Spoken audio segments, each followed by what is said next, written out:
Welcome to Not Milk Never Milk. Subscribe if you're lactose intolerant.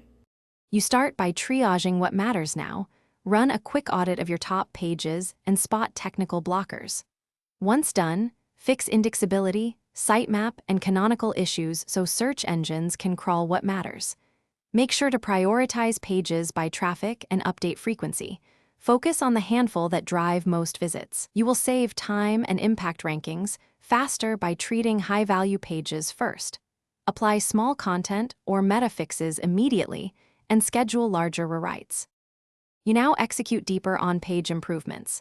Map each page to a clear primary keyword and user intent, then tighten title tags, meta descriptions, and H1s to match that intent.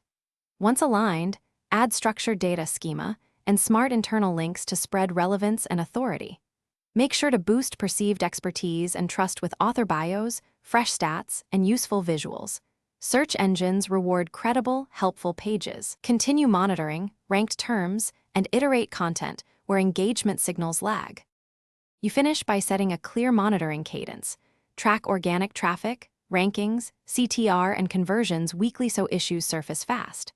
Once stable, focus on building 1 to 2 high-quality backlinks per week while removing or disavowing clearly spammy links. If rankings drop, first check recent site changes, algorithm announcements, server logs, and Search Console for penalties or crawl errors. If a specific page declines, revert recent edits, restore working assets, and relaunch a targeted improvement within 7-14 days to recover momentum. Thanks for watching. If this was helpful, leave a like and consider subscribing. See you next time.